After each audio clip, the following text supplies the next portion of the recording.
Hello viewers, আসসালামু আলাইকুম। তো আজকে গাড়িটা ওয়াশ করতেছি, আগামীকালকে ঈদ, সেজন্য আজকে গাড়ি ওয়াশ করা দরকার।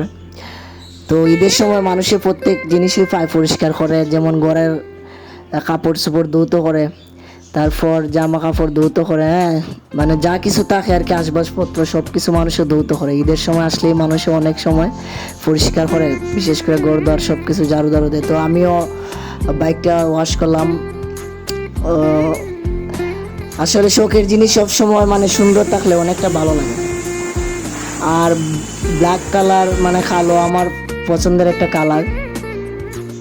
অবশ্য নীল কালারও আমার পছন্দ, কালোটাও আমার পছন্দ, সেজন্য গাড়িটা ওয়াশ করলে একদম নতুনের মতন হয়ে যায় আর অনেকটা ভালোই লাগে। সেজন্য মাঝে মধ্যে ওয়াশ করা দরকার।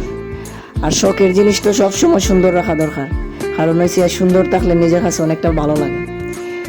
তো গাড়ি ধুইলে অনেক চকচক করে, অনেকটা সৌন্দর্য হয়ে যায়, ভালো লাগে। সবাই সবার শখের জিনিসটা মায়া করে, যত্ন করে। আমিও সেরকমই মানে যত্ন করে রাখি আর কি, মায়া করি।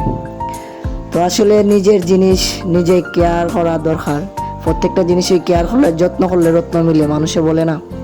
তো প্রত্যেকটা জিনিসেরই মানে যত্ন করে রাখা লাগে। যত্ন না করলে জিনিসের মানে সৌন্দর্যটা নষ্ট হয়ে যায়। যত্ন করলে জিনিসটা অনেক দিন মানে লং লাস্টিং করে, আর জিনিসটা অনেক সৌন্দর্য থাকে। সেজন্য মানে যে কোনো জিনিস, নিজের প্রিয় জিনিস যদি হয় সেটারে অবশ্যই যত্ন করে রাখা দরকার। আর যত্ন করলে জিনিসটা কাছে থেকে যায় অনেক সময়, সেটা এত সহজে নষ্ট হয় না, জং ধরে না, কিচ্ছুই হয় না।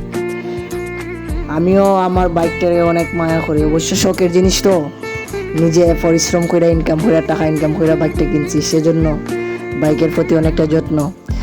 তো মনে করবা যে আজকেই দিছি তা না, মানে আরও তো দুই, ঠিক আছে, কিন্তু মাঝে মধ্যে ভিডিও করা হয় না আর কি, দুয়ার ভিডিওটা। তো আজকে ভাবলাম যে একটা ভিডিও করি, তো সেজন্য আর কি ভিডিওটা করা। তো ঈদের সময় গাড়িটা পরিষ্কার করলাম, অনেকটা ভালো লাগতেছে, একদম মানে ফ্রেশ চিকচিক করতেছে। কালো তো অবশ্যই ব্ল্যাক ডায়মন্ড, এটা অবশ্যই ব্ল্যাক ডায়মন্ড। আর গাড়ি তো প্রত্যেক মানুষের শখ, এটা হচ্ছে শখের জিনিস, সেজন্য এটার মানে যত্ন পরিচর্যা করা অবশ্যই দরকার। তো সবাই ভালো থাকবেন, সুস্থ থাকবেন, সবাইকে ঈদের শুভেচ্ছা, ঈদ মুবারক। আগামীকালকে ঈদুল আজহা, তো সবাইকে ঈদের শুভেচ্ছা। ধন্যবাদ সবাইকে ভিডিওগুলো দেখার জন্য। আসসালামু আলাইকুম, ঈদ মুবারক।